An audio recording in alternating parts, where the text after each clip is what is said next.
fait, tu es quand même un des vieux de la vieille à Auroville. Tu es un de ceux qui, avec Frédéric, qui ont connu Mère le plus tôt. En quelle année tu es arrivé à... 66. 66. Ça tourne là, c'est bon?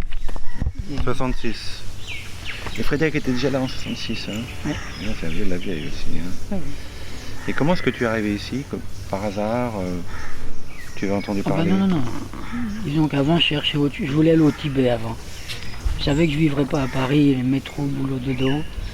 Et puis, bon, je cherchais des bouquins, j'avais lu des trucs à propos du Tibet, des choses, ça m'intéressait. Puis un jour, en cherchant un livre sur le Tibet, des documents, puis je voulais apprendre, j'étais en train d'apprendre le tibétain même.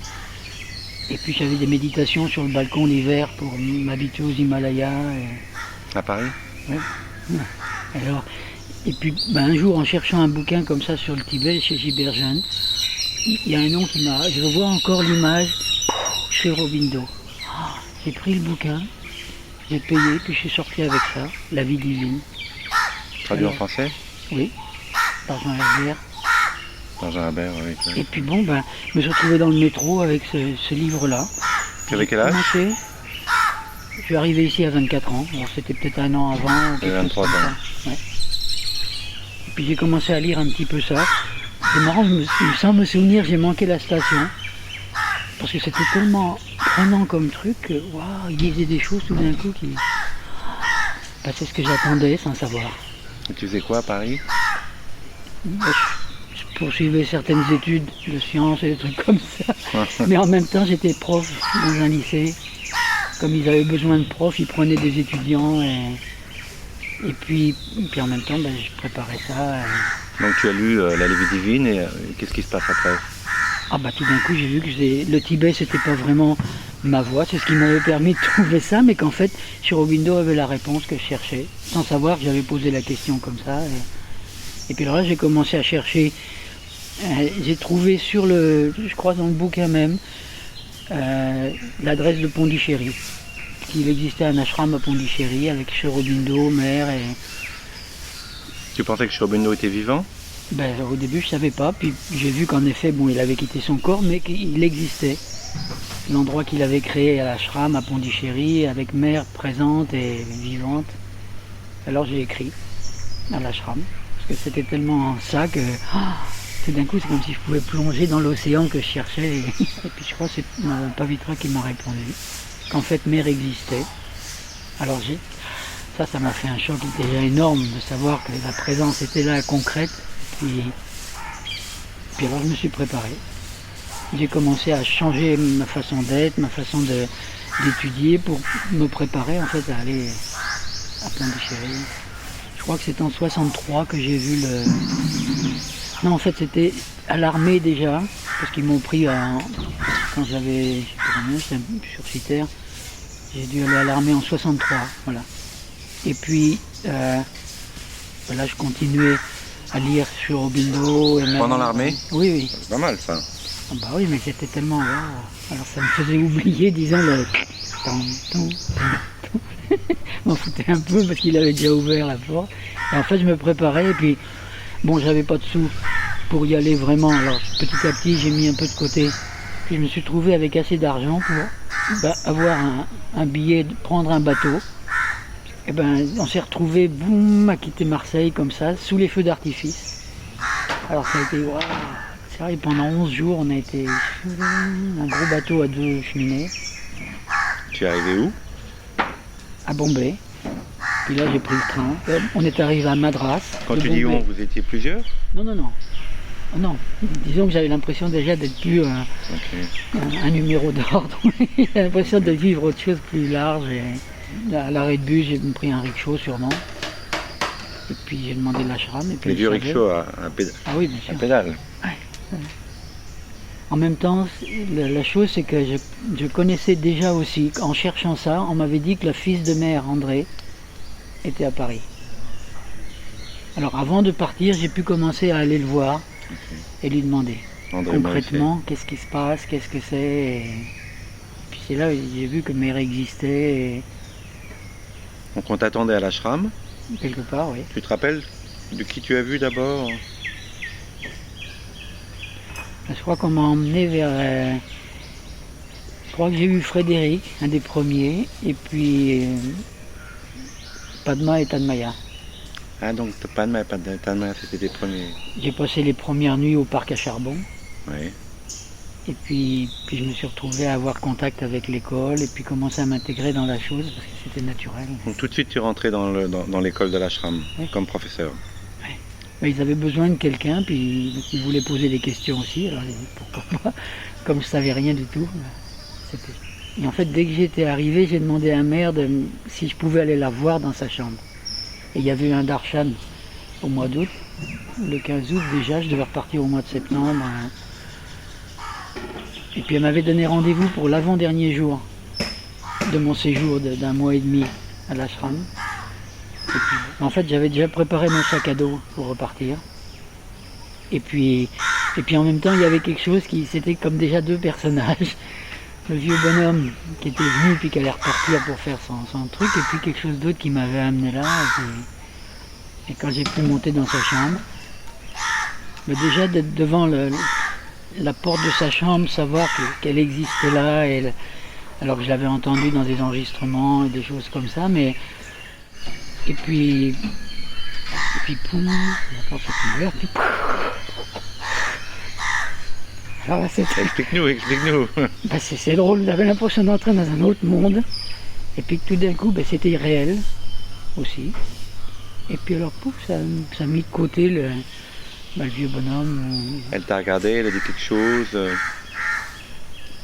sais pas, je sais qu'on marchait sur son tapis là, qui était tout. J'avais laissé mes godasses dehors et tout ça, puis tu marchais vers elle, et puis devant elle, bah, boum, je suis tombé à genoux à ses pieds, puis là, elle m'a regardé un long moment, et avec l'impression d'être rentré à des années-lumière de toi, tu n'avais plus la limite du sac de peau. C'était une autre dimension. Pas facile à dire parce que c'était autre chose. Il y a quand même des pensées qui te traversaient l'esprit? Pas du tout. Non. C'est peut-être une des premières fois qu'il y a une sorte de silence. Ça disait juste merci. Elle t'a dit quelque chose ce jour-là? Elle savait qui tu étais? Oui. Pavitra lui avait expliqué. Et puis en fait, dès que j'avais commencé le travail à l'école, elle savait par Tanmaya, parce que Tanmaya allait la voir parfois, et Padma. Donc, oui, il lui avait parlé de moi, entre guillemets, parce qu'il y avait de moins en moins de moi. Alors après cette entrevue avec Mère, tu décides de rester? Ben, disons, quand je l'ai vue, j'ai eu un moment où je suis tombé, j'ai mis ma tête sur ses genoux, puis elle m'a mis la main sur la tête comme ça, et c'était... J'ai l'impression d'une toute autre dimension, c'était... Et puis, quand ça a été comme... l'entrevue était finie, parce qu'il y avait d'autres personnes qui attendaient là, j'ai regardé à nouveau, puis j'ai demandé est-ce que je peux revenir doucement. C'est comme une petite fille malicieuse, elle m'a regardé et m'a dit reviens vite, avec sa façon de... à la fois la grand-mère joyeuse et puis en même temps une présence tellement plus vaste que c'était waouh. Et puis je suis descendu de sa chambre complètement comme ça là, puis il m'attendait dehors, Tanmaya, Pavitra, ceux qui m'avaient accompagné, puis elle alors tu restes? J'ai dit je sais pas, non, je peux revenir. Et alors quelqu'un, je crois que c'était Tanmaya, qui m'a dit mais est-ce que tu veux rester? Et je me suis entendu dire oui. Alors il y a quelque chose, c'est comme si on était deux personnages. Oh là là. Il y avait des choses qui t'attendaient en France? T'avais des... Bah oui, il m'attendait un mois et demi quoi. Et alors, et puis il m'a dit mais tu veux qu'on demande à Mère si tu peux rester? Je me suis entendu dire oui. C'est tellement chouette parce qu'on est allé voir Pavitra, qu'elle allait la voir peut-être une demi-heure après et tout ça. Et alors, à la fois je sentais qu'il s'était passé quelque chose qui était au-delà de moi, c'était pas moi qui avait... Mais en même temps c'était moi la vraie chose qui avait senti avec Mère, parce que j'avais senti quand elle m'avait regardé cette sorte de chaleur comme une pointe de feu dans le cœur, j'ai l'impression que ça pénétrait, sans mots, sans rien, juste pour... Et puis alors on a demandé à Pavitra, est-ce que vous pouvez demander à Mère s'il peut rester. Alors, je suis retourné à l'école et puis je me disais qu'est-ce qui va se passer s'il a dit oui, qu'est-ce que je vais faire. Et puis il est redescendu un petit peu après. Et puis je crois que c'est Anne-Maya qui m'a amené vers lui à nouveau.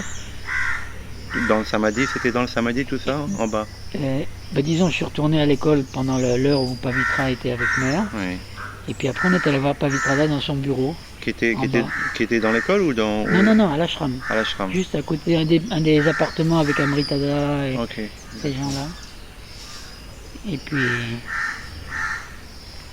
quand je suis allé le voir, il m'a dit, vous savez, quand j'ai demandé à mère est-ce qu'il peut rester, elle m'a dit oui, c'était sous-entendu. Elle a dit ça, mais elle a dit ça à mère, Ah vraiment. oui. Ah oui. C'est beau ça. Et alors c'est pof. Et tout d'un coup, je me suis senti à la fois tout nu et puis en même temps tout chargé de c'est possible, ça y est. Il n'y a plus de dualité en toi. Ça reprenait tout ensemble et bon. Puis alors bien, après plus tard, quand on m'a dit mais alors est-ce que tu vas pas repartir en France, non? Alors j'ai dit non, elle m'a dit de rester, je reste. Et alors j'ai commencé à écrire chez moi, à leur dire je veux prolonger mon séjour parce que j'ai trouvé un endroit. Et tes parents l'ont bien pris? J'avoue, je sais pas parce que je suis pas retourné. T'es pas retourné pendant combien de temps en France? Jusqu'en 68. Ok, donc t'es resté 2 ans. Je suis resté presque 2 ans. Et en fait, j'y suis retourné parce que je leur écrivais, mais ils sentaient bien que j'avais pas quitté la maison contre quelque chose et que j'avais trouvé. Ils voyaient bien que je cherchais autre chose avant. Et puis, c'était en 68. C'est eux qui m'ont dit, ça fait 2 ans que t'es parti presque. C'était en mai 68. Ah, c'était en mai 68. En plus, il me dit, il y a ta soeur qui va se marier, parce qu'elle était 3 ans de plus âgée que moi seulement. S'il te plaît, t'es pas revenu, on t'envoie le billet, mais essaye de faire le voyage. Demande à ta mère si elle peut te laisser revenir, parce qu'ils avaient aussi l'impression que j'étais pris par quelque chose, mais pas en rejetant autre chose. Mais ils voyaient bien que j'avais trouvé. Et puis là, je suis allé voir mère juste avant de partir. Et puis je me suis retrouvé dans l'avion, puis comme ça se passait. On a l'impression d'être complètement comme sur un tapis volant et sur une autre réalité. C'est ça qui était chouette. Donc c'était un séjour harmonieux en France? Ah oui, complètement. Et en fait, je suis arrivé là-bas. Ils m'attendaient tous, et puis on a même bien rigolé. C'était vraiment... Je voyais bien que j'avais pas quitté quelque chose par dégoût, par quoi que ce soit. Tout à fait. J'avais trouvé quelque chose de plus large. Et alors en mai 68, justement, c'est marrant parce que mon père était dans la gendarmerie mobile. Okay.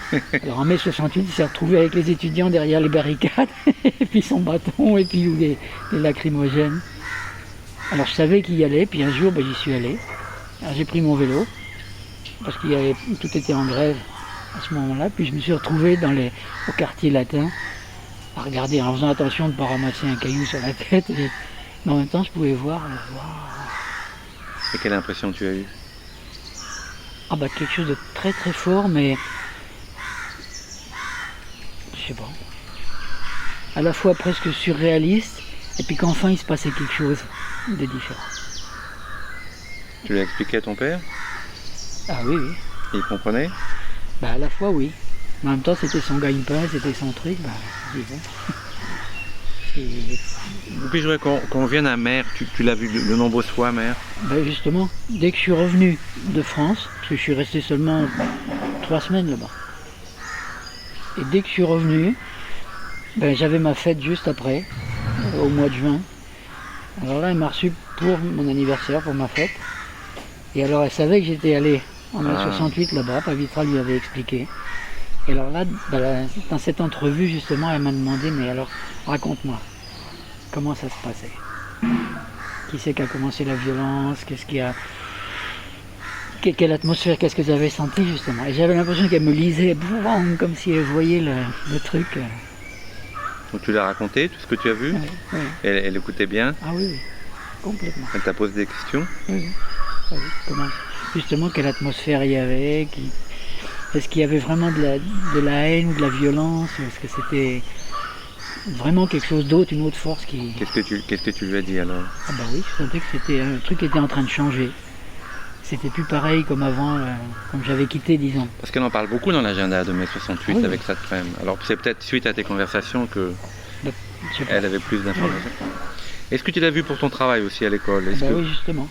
Alors raconte-nous un petit peu, ça c'est très important. Bah, tu sais qu'à l'école, il y avait ce qu'on appelait les deux sections. Il y avait la chose un peu classique, c'est-à-dire l'école de l'ashram. Ouais. Et puis Tanmaya avait créé cet aspect de travail qu'elle avait appelé le libre progrès. Bien sûr, oui. Alors justement, où on avait essayé de ne pas faire des programmes et puis des classes et des choses comme ça, mais avec les enfants qui étaient intéressés, d'essayer d'apprendre le monde autrement. C'est quelle année Libre Progrès? Ça a été créé en quelle année? Ah bah, presque aussitôt. Avec Parce que toi, donc tu étais là, oui, là. Oui, oui. Donc tu as participé à la création de Libre Ah bah, Progrès. oui, oui. Mais disons déjà, Tanmaya et Padma avaient rassemblé des enfants, mais ils n'étaient pas nombreux comme prof à faire ça. Alors j'ai participé comme 2 jambes de plus, une tête de moins, mais on était vraiment en train de... Et puis il y en a d'autres qui se sont mis avec nous. Et donc pour Libre Progrès, vous aviez des entrevues avec Mère. Et ben voilà. Tu peux nous raconter un petit peu? Bah, disons, comme on faisait souvent des choses, comme avec les enfants, c'était pas des programmes de 6e, 5e, de maths. C'est plutôt, il y en a par exemple qui avaient choisi d'étudier la mer. Qu'est-ce que c'est que sur la Terre, la mer, comment on va dans la mer, qu'est-ce que c'est que la navigation et tout ça. Alors, on essayait de voir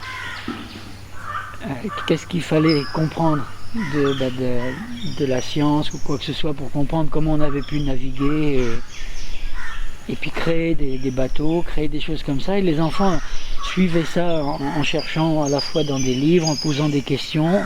On allait, comme partie de notre programme, on allait se baigner dans la mer aux heures de classe ou dans la piscine pour apprendre à faire de la nage sous-marine. Et puis on avait fait tout un groupe de plongeurs. Oui, qui existe toujours aujourd'hui. Oui, oui. Mais avec Shilpin, avec tous ces jeunes-là. Alors c'était merveilleux parce que comme programme, on partait parfois, si la mer était calme, si elle était claire, on disait la mer est claire. Paf, on portait nos livres de côté, puis... Et Mère était au courant de ce... Ah oui. Et elle encourageait ça. Complètement.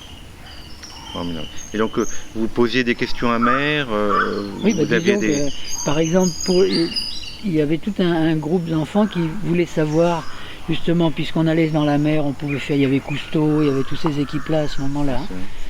Ils se demandaient, mais comment est-ce qu'on peut aller sous la mer, à part plonger avec un masque et... On nous avait même donné des bouteilles à ce moment-là, puis on nous a apporté un compresseur pour charger les bouteilles. Et puis, eh bien alors, avec le groupe d'enfants qui étaient vraiment intéressés, ils avaient décidé de construire un sous-marin eux-mêmes. Mais pas un truc pour mettre des gens dedans, bien sûr, mais un truc qui pourrait aller sous l'eau, puis revenir automatiquement et pour s'amuser. Et alors on avait fait une sorte de modèle comme ça, modèle réduit comme le bathyscaphe. En fait, on avait pris des photos même de ça et tout. Et puis on avait appris tout ce qu'il fallait pour comment un sous-marin ça peut marcher, comment un bateau ça marche. Alors toutes les lois de la physique, tout ça, on les découvrait pour faire soi-même un bateau. C'est ça qui était chouette, c'est qu'on apprenait ce qu'il fallait pour aller dans la mer. Mais il y a d'autres enfants qui faisaient par exemple des recherches sur les étoiles. Alors on avait construit un télescope aussi. Et pour ça on apprenait à justement préparer le miroir. Donc l'astronomie en pratique. En pratique. Et Mère suivait tout ça, elle avait encore un intérêt, parce qu'elle était déjà quand même assez âgée. Oh là là. Elle avait encore un intérêt pour ce qui se passait à l'école? Ah oui, oui. Non, quand on était avec elle, tu n'avais plus l'impression d'une vieille dame sage et assise, et du tout. Alors souvent on rigolait. Tu y allais avec Tanmaya, et qu'est-ce qu'il y avait dans ces entrevues? Parfois avec Tanmaya.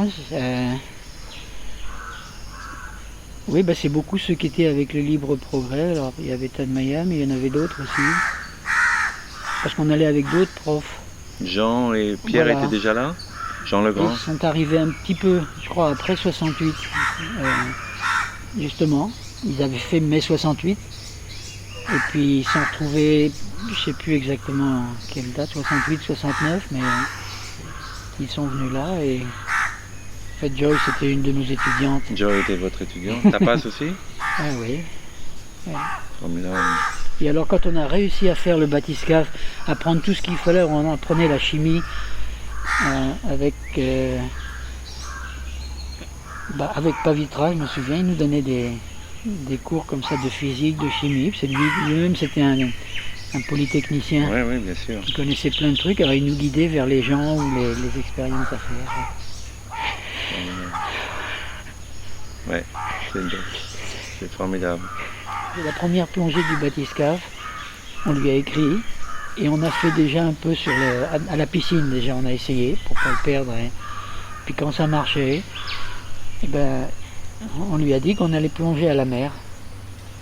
Et on est allé, une fois on était près de la vieille jetée qui existait encore, on pouvait aller dessus et puis bon, on a fait plonger, puis tout, et on avait fait un système qui lui permettait avec un truc chimique dedans de faire évacuer l'eau à nouveau, puis il remontait tout seul. Et quand on a fait ça, on a demandé à la mère si on pouvait lui montrer ce qu'on avait fait. Alors là, il nous a reçus avec tout le groupe du bathyscaphe. On avait fait tout un journal où on mettait ce qu'on avait trouvé, puis il y avait des photos des différentes opérations, des expériences. Vous êtes tous montés voir mère, vous étiez combien? Il y avait 7-8 personnes au moins. Toi, Tanmaya? Ah oui, et puis plusieurs étudiants. Il y avait Shilping, il y avait plusieurs ceux qui avaient fait ça. Je crois qu'il y avait Guy Padolia aussi qui était là, qui avait participé. Et là je me souviens, on était, je ne sais plus qui était là à côté de moi, je ne sais plus si c'était Tanmaya ou un d'entre nous. On a apporté à mer le bathyscaphe était lourd parce que pour faire descendre c'était un volume quand même assez grand. On avait peut-être au moins 15 kilos de ballast oui, pour faire aller ça. Puis c'était quand le sous-marin était au fond, ça admettait l'eau dans des sortes de récipients qui avec un produit chimique faisait des gaz qui puis au bout de... Ça dépendait de combien on en avait mis, ça remontait. Et on s'est retrouvé avec le bathyscaphe au-dessus des genoux de mère, elle l'a fait apporter. Et alors on ne voulait pas lui faire tomber sur les genoux, on portait ça presque à bout de bras. Et alors c'était presque plus lourd. On lui avait amené ça comme ça, puis elle a pris un crayon feutre. Et puis elle a dit ça c'est vraiment joli. On lui a montré le livre aussi qu'on avait fait, qu'elle a signé. Et puis sur le corps du bathyscaphe, elle a écrit son nom. Hardy. Oui, je me rappelle d'avoir vu. Et tu l'as revu beaucoup de fois après ça? Ou ça s'est passé un peu plus? Non, à la fin, il ne recevait plus tellement les gens, mais s'il y avait vraiment une question, et on lui demandait si on pouvait lui poser. Alors, donc tu es monté quelquefois, il y a des enregistrements de Tanmaya, des conversations avec Tanmaya. Tu étais là souvent avec Tanmaya? C'est arrivé.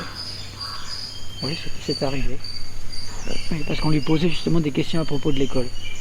Donc elle a répondu assez tard à ces questions. Elle a toujours gardé un intérêt pour ce qui se passait à l'école.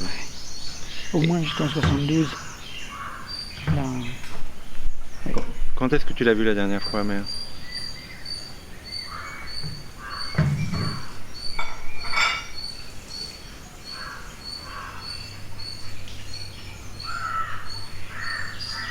Le Darshan. En 72, oui.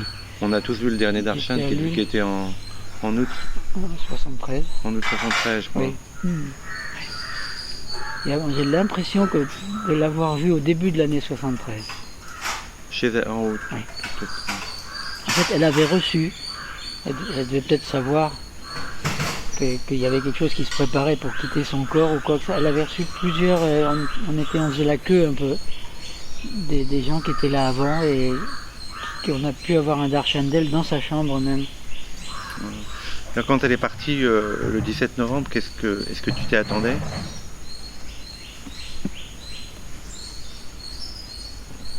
Je sais pas.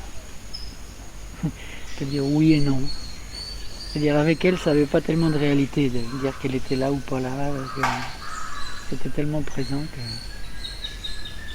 que... Et quel effet ça t'a fait quand tu l'as vu en bas dans la salle de méditation? Ah bah c'était là. Même chose que quand tu l'as vu la première fois? Donc il n'y a pas eu de tristesse ou de... Oh non, j'ai l'impression qu'elle nous regardait, puis elle me regardait, mais pas moi, justement, elle n'était plus personne. C'est ça qui était chouette. Donc pour toi, ça n'a pas été une déchirure, ça n'a pas été un drame ou une déchirure comme, Pas comme ça. beaucoup de gens. Non, non, au contraire.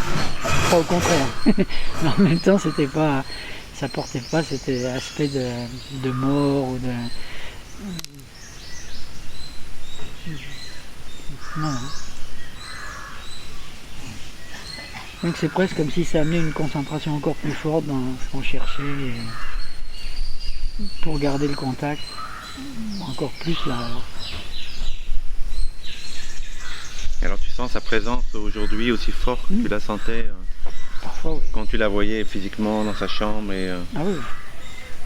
Bon, je sais qu'il y a une différence, il y a le corps qui aimerait bien la toucher ou se faire bénir par elle, toucher comme ça, mais en même temps, bon, elle est peut-être pas sur la scène, mais elle est dans les coulisses, parce que c'est elle qui nous fait faire et trouver. Et quand j'ai commencé, justement avant j'étais à l'ashram, donc c'était chouette, et puis en même temps il y a Auroville, on nous avait demandé... Alors raconte-nous comment est-ce que tu... le libre progrès, pour toi, il y a un jour où tu as senti que l'expérience était terminée, que ça pouvait pas aller plus loin. Comment ça s'est passé avec le libre progrès? Non, non. Disons, ça continuait, mais on allait de plus en plus souvent à Auroville. Quand tu dis on, c'est toi? C'est moi, mais avec aussi, il y avait Jean, il y avait Joy, on allait visiter, on a reçu la première caravane qui venait de France à Aspiration, on leur a montré où c'était, des choses comme ça. Ah, tu étais là? Oui. Et je me souviens de quelques jours, peut-être des dimanches, parce qu'on était à l'école, où on aidait les premières communautés, quand Charlie a commencé au Rogreen, ou des communautés qui commençaient comme ça, on allait avec eux pour creuser des trous pour planter les arbres, vérifier comment c'était, et puis après le départ de mère, bon, je suis resté à l'ashram parce que j'y étais bien. Et puis on allait de plus en plus, ou j'allais de plus en plus à Auroville pour voir ceux qui arrivaient. Et puis comme les Aurovilliens me demandaient, ils avaient l'impression que j'aimais beaucoup Auroville, et c'était vrai. Parce que je sentais que c'était l'aventure de mère qui continuait à une autre échelle, simplement. Et puis un jour, même en étant bien à l'ashram, il y a quelque chose qui a choisi. Et pas en rejetant quoi que ce soit, mais au contraire, c'était waouh. Dès quelle année ça? 78? 77. 77. Donc pour toi, c'est comme quand tu es parti de Paris, ça n'a pas été un rejet. Et de même, tu as quitté l'ashram, ça n'a pas été une coupure ou... Simplement, je me souviens, je crois que c'était avec Alain Bernard, c'était à Charmga, où il m'avait invité un dimanche à manger. Bernard Borg, tu veux dire? Bernard Borg, oui. Et puis tout d'un coup, pendant le repas, il y a quelque chose, tout qui s'est arrêté. Puis j'ai dit, Bernard, je reste. Voilà. Et puis il y a eu d'autres personnes, je suis allé à l'Aspiration, et puis je dis, tiens, je crois que je viens en Auroville. Bon, je voulais pas faire trop de bazar à l'ashram où normalement j'occupais une place un peu comme chacun. Mais dès que je suis rentré, je leur ai dit, voilà, je vais... Ça n'a pas été trop dur pour Talmaya? Non, ils comprenaient bien qu'il y avait cette aspiration qui m'avait amené à l'ashram, qui continuait. Et simplement, je ne suis pas allé tout de suite. D'abord, il n'y avait pas de place. Okay. Tout était occupé. Et puis j'ai préparé doucement, en formant un petit peu des gens pour continuer le libre progrès. Et puis un jour, il y a quelqu'un qui est venu, l'Aspiration, qui m'a dit, tu sais, il y a machin qui est parti. Il y a une hutte de libre à Aspiration. Alors là, c'était comme si ce qui avait été décidé, mais pas concrètement réalisé. J'ai pris peut-être, je ne sais pas combien de jours à préparer le départ. Et puis un jour, j'ai pris mon vélo, puis un rickshaw. Tu es monté à vélo? Ouais. Et puis je me suis retrouvé à Aspiration dans une des huttes. Alors c'est... Et puis après ça a continué simplement. Après tu as participé à la création de Jaima. Justement, oui. Là il y avait Jean Pougot, il y avait aussi Jean Legrand, Joy qui était là et tout. Puis un des premiers jours en fait, je suis pas resté longtemps à Aspiration. Mais un d'entre nous, Jean Pougot, justement, il avait reçu de France un peu d'argent et des moyens. Et il nous a proposé, à ceux qui se connaissaient assez bien, voulez-vous commencer une communauté? Il y a un terrain de libre là, justement là où est Jaima. Et puis on s'est retrouvés ensemble, dire d'accord. C'était une belle expérience? Oui. Oui, parce qu'on est arrivé, on est allé voir d'abord où c'était. Alors, il y avait utilité un peu plus loin, on pouvait voir fraternité au loin comme ça, mais autrement c'était complètement vide. Hein. Ah oui. Ouais, je me rappelle. Il y avait le canyon à côté. Et en fait, quand on a pu commencer vraiment concrètement, il a fallu construire des huttes, construire quelque chose parce qu'on n'avait rien pour vivre sur le terrain. Mais une fois qu'on avait décidé l'endroit et ce qu'on allait faire, je me souviens, on était ensemble, là où il y a maintenant la cuisine de Jaima. Et puis, il y a quelqu'un qui a demandé, mais comment on va l'appeler? Parce qu'avant, on m'a redonné parfois le nom de la communauté. Et alors, comme j'avais ce mantra dedans, Om Jaima, il y avait vraiment quelque chose qui avait... Tu l'avais depuis combien de temps, ce mantra? Et comment il était venu? Disons, je connaissais Birenda à l'ashram. Il connaissait Sri Aurobindo, lui. Il avait connu Sri Aurobindo, Oui. Bien sûr. Oui. Il était venu en 48. Et alors, il donnait déjà des massages. À ce moment-là, comme moi je suis venu à Auroville. Et dès que j'étais là-bas, j'ai commencé même quand j'étais à Jaima, et il faisait ses massages le soir. Alors le soir, après le boulot, normalement j'allais en vélo à Pondy, et puis j'apprenais, mais d'abord, comme je le connaissais, puis je l'entendais souvent répéter ce mantra qu'il avait comme pour se rappeler mère tout le temps. Om Jaima. Et Jaima, hein, c'est une version, la prononciation bengali d'un mantra qui veut dire en sanskrit Om Jaima. Om, c'est cette aspiration et tout, puis victoire amère. Et alors ça a commencé à utiliser le mental au lieu qu'il tourne dans des trucs, il y a ça, mais c'est de plus en plus tranquille, et puis ça disait Om Jaima. Et alors quand on a demandé comment on va s'appeler cette communauté, c'est sorti comme Om Jaima. Et alors tout le monde a dit oui, on est resté tranquille un moment, puis et on sentait le mantra qui venait Om Jaima, Om Jaima. Et cette mère était là, au milieu de nous. Très bon. Moi je la sentais comme ça. Et en même temps, pour l'écrire, comme c'était en bengali, on l'a écrit en francisé, disons. Oui. Alors c'est devenu Jaima, qui était un nom un petit peu exotique, oriental de là, mais c'est ça que ça veut dire en fait. Et puis là, on a commencé on s'est réparti les différentes choses pour créer une nouvelle communauté. Et je me souviens, là, je m'occupais du jardin, déjà des plantations à faire. Donc totalement différent pour toi, de l'école, de libre progrès, ah, oui. À la culture. Oui. Tu es devenu fermier pratiquement. Après, plus tard. Jardinier d'abord, puis fermier. Oui. Mais disons, je réservais le soir pour apprendre avec Birenda, parce qu'au début, je ne savais pas. Alors justement, quant à Aspiration même, je me souviens des premiers soirs où je pouvais dîner en ayant une hutte là-bas. J'avais été frappé par le fait que tous les Aurovilliens avaient les épaules comme ça. Hein. Puis il y avait une sorte de lourdeur. Oui, à l'époque, personne ne faisait de yoga, personne ne faisait de sport. Si, mais en même temps, il y avait cette sorte de bataille pour la vie d'Auroville. Il y avait une tension. Oui. On sentait que c'était pas tranquille, il n'y avait pas de sécurité, il n'y avait pas de... Puis pas encore l'aspiration. Mais c'était là quand même. Ceux qui étaient là, ils avaient choisi de venir. Mais il y avait une sorte de lourdeur qui se traduisait dans les corps par quand on n'est pas très tranquille et tout, on se ralentit un petit peu les épaules. On a l'impression de porter le monde sur ses épaules. Et quand j'ai vu ça, alors j'étais retourné voir Birenda. Et Birenda, pour toi, c'était... qu'est-ce qu'il représentait pour toi, Birenda? Un grand frère, justement, on avait des relations comme ça, on pouvait se parler. Et parfois, je l'accompagnais au bord de la mer pour marcher.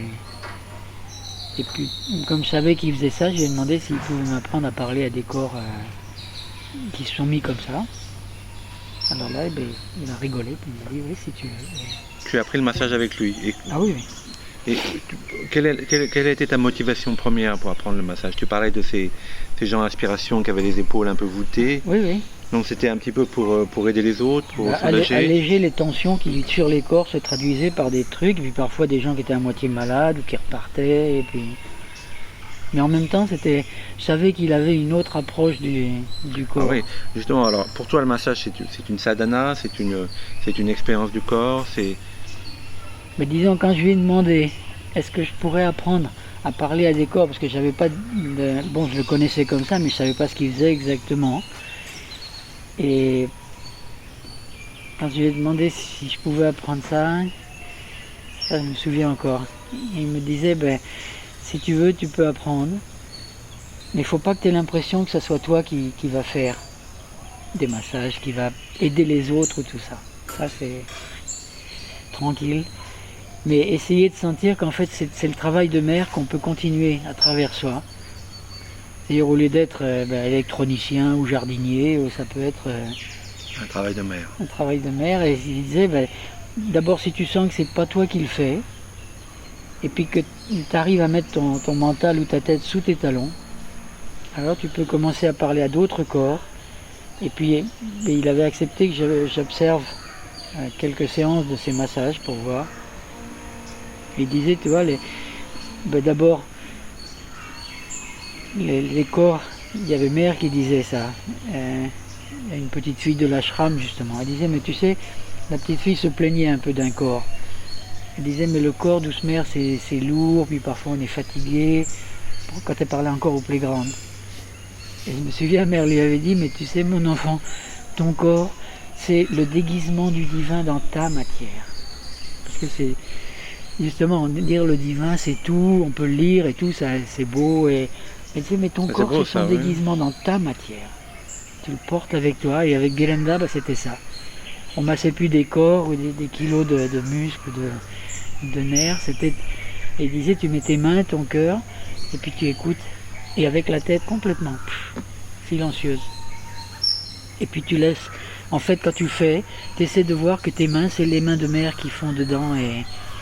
Et quand ça arrive, ça, parfois avec une intensité super, quand je suis tranquille encore plus, et puis parfois c'est presque obligé de m'arrêter, parce que, ou alors je continue un peu, puis la personne me dit, t'as dit quelque chose tout à l'heure, tu t'étais arrêté à moitié, t'es parti.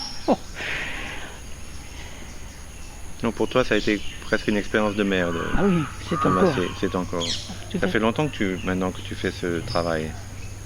Bah oui, j'ai commencé presque aussitôt après avoir rejoint Auroville, en 77 même, ou début 78 peut-être. Ça a augmenté de plus en plus, parce qu'il y avait, au début, aspiration, je pouvais prendre 2-3 corps le soir après mon travail à Jaima. Et puis petit à petit, il y a de plus en plus de gens qui ont demandé, puis... Alors je les recevais à Jaima même, on avait une salle, une hutte dans laquelle on pouvait faire ça.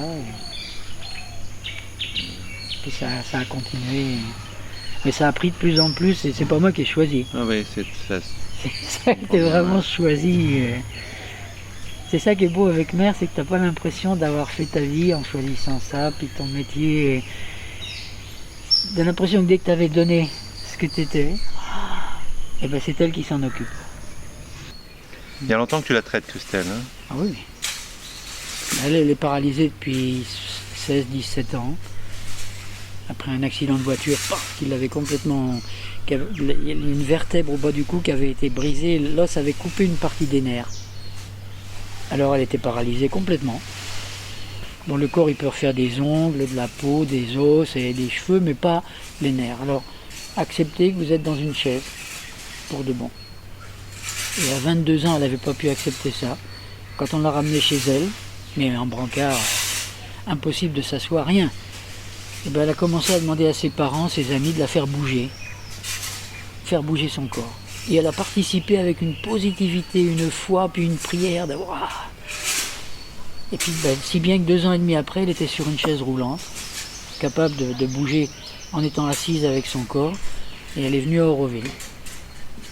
Et depuis que tu as commencé à travailler, quels ont été les progrès? Hop.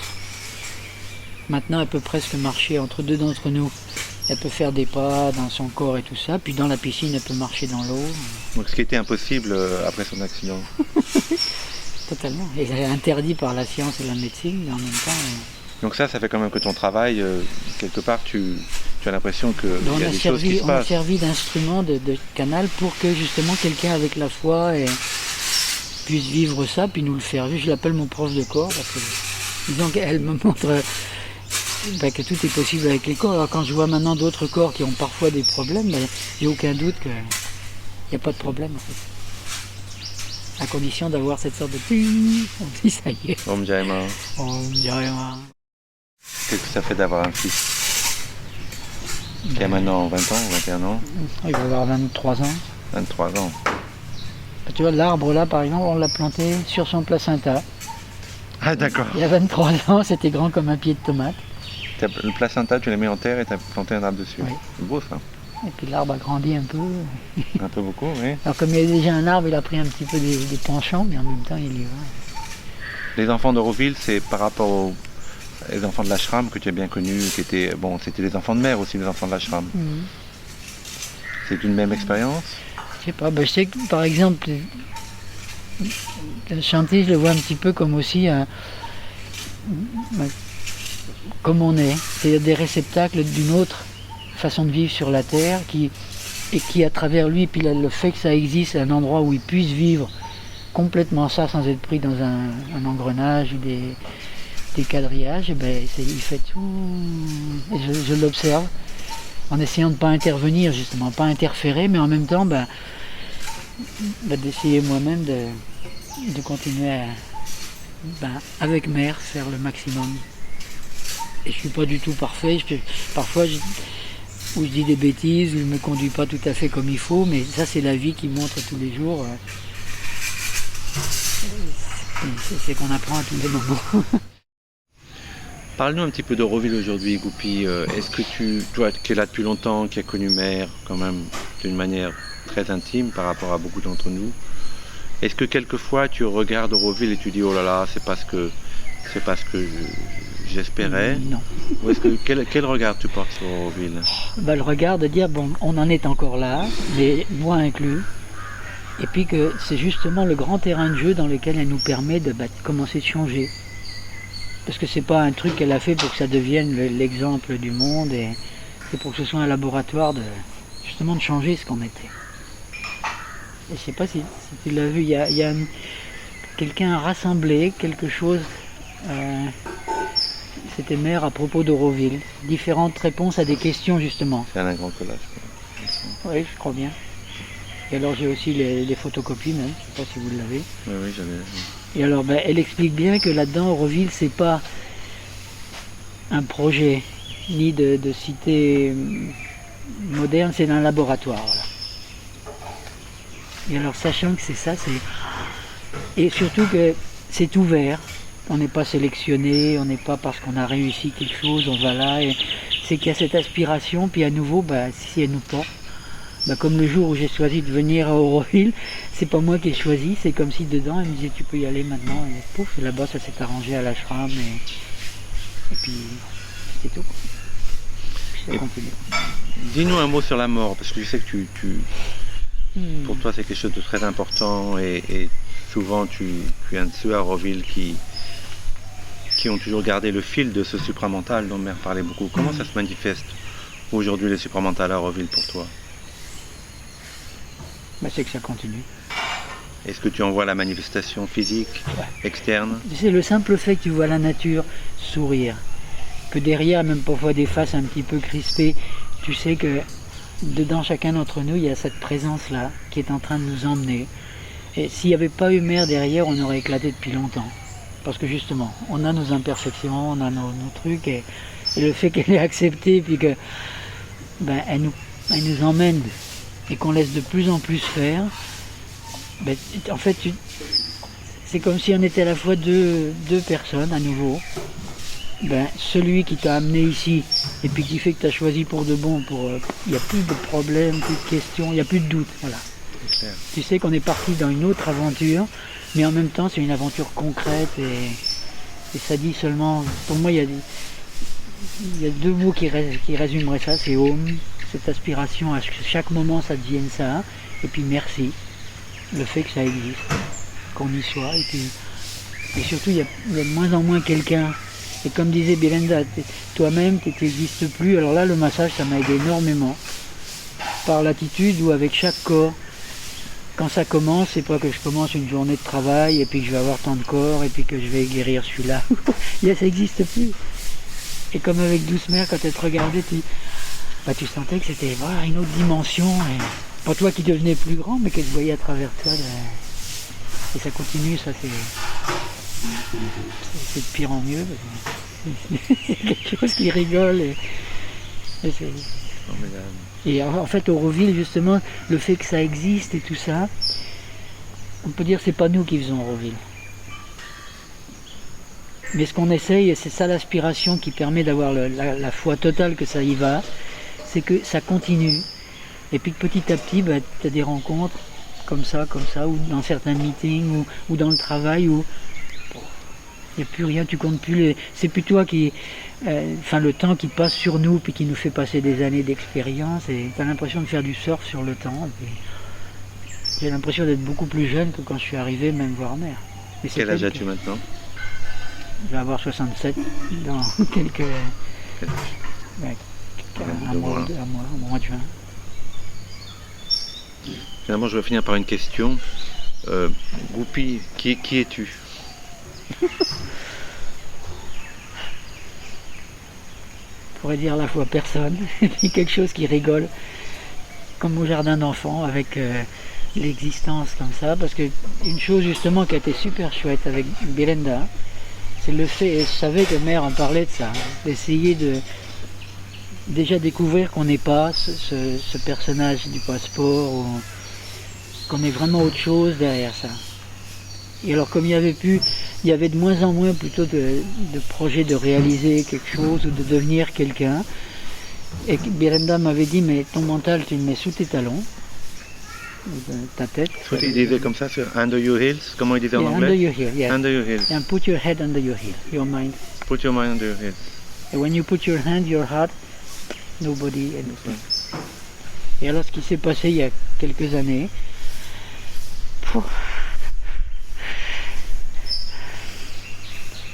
y a une sorte d'expérience où tout seul, j'étais en train entre deux massages, et puis je me suis retrouvé tout seul un moment, et puis pof, il y a eu comme si mère était, si elle me touchait, et puis j'ai senti mon mental qui, je l'ai vu se taire, pof, que je me suis retrouvé, pas comme un andouille, mais comme il n'y a plus rien, une sorte de poids mais un poids de puissance, de quelque chose d'autre qui s'installait, et puis là je pouvais regarder les choses, il n'y avait plus personne. Et ça commençait à concrètement faire, mais c'est pas moi qui l'ai fait. Ça préparait un terrain, et puis boum. Et depuis, j'ai l'impression justement de faire du surf sur le temps. Hier soir, je lisais l'agenda de 72-113, et mère disait à cette après-midi qu'elle avait une expérience d'un petit enfant qui s'assied sur le mental, et elle disait ça, c'est le supramental. J'avoue, je ne sais pas. Justement parce qu'il n'y a plus le mental qui travaille comme ça, alors c'est juste, tu découvres au fur et à mesure qu'il y a des choses qui changent entre nous-mêmes, à Auroville et tout, mais on est en route. On ne sait même pas encore qui on est, alors c'est une sorte d'aventure. Et c'est ça la merveille, on n'a plus l'impression que c'est nous qui faisons.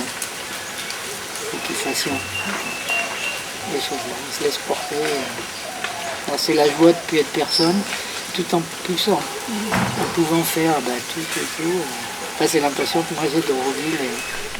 C'est ça qui est beau justement, c'est que c'est quand il y a une sorte de résonance avec une autre réalité, une autre dimension de la réalité où on sent que oui, on vit autre chose. Et ça, le mental ne peut pas le définir parce que justement, c'est pas prévisible. Et la chose, c'est qu'on n'a plus l'impression justement de vivre dans le temps, jour après jour, semaine après semaine. C'est que tu n'as plus l'impression que ça passe. C'est toi qui surfes. Alors, c'est chaque moment qui est à la fois présent et puis qui passe pas comme quelque chose qui ajoute des choses. C'est pouf, ça devient super léger. Et en fait, il n'y a plus aucun moment important parce que chaque moment, c'est totalement maintenant. Et quand la tête parle plus, même quand on parle comme ça, c'est comme il y a comme un témoin qui est là, mais pas un témoin de quelqu'un. C'est le canal de et c'est cool. Et quand on se rend compte avec quelques-uns, avec Jean, avec Joy, avec des gens comme ça devient il n'y a plus de temps qui passe.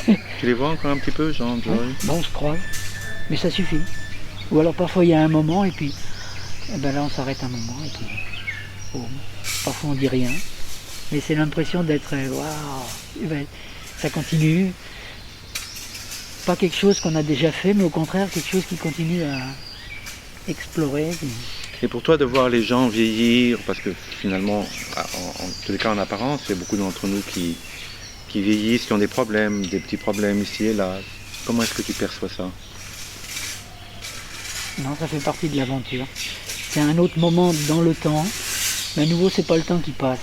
C'est qu'on est porté dans ce temps et puis bon, il y a des années peut-être qu'on peut pas tout faire ce qu'on faisait avant, même physiquement, mais en même temps c'est pas vieillir, d'ajouter des années, c'est plus une transparence de plus en plus grande, une sorte d'expérience de laisser de plus en plus aller, puis justement parce qu'il n'y a plus de temps ou de secondes qui s'ajoutent aux autres secondes, c'est chaque moment qui est.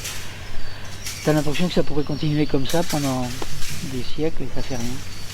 Et même dans le travail, t'as plus l'impression de passer tant d'heures par jour à ramasser tant de corps et ça devient vraiment.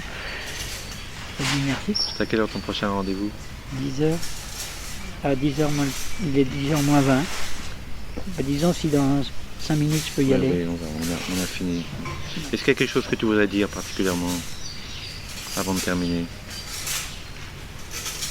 Un message que tu puisses donner à tous ceux qui vont voir ce film un jour? Om Jai Ma, merci. Merci. C'est vraiment, c'est elle. C'est elle qui le fait, c'est elle qui fait qu'on se rend compte et qu'on le partage vraiment. Je sais que c'est pas seulement une caméra qui enregistre, mais qu'on partage quelque chose qui a fait Good, merci Goupy. Hein? Jai Ma. Merci. C'est une très belle interview. On y va.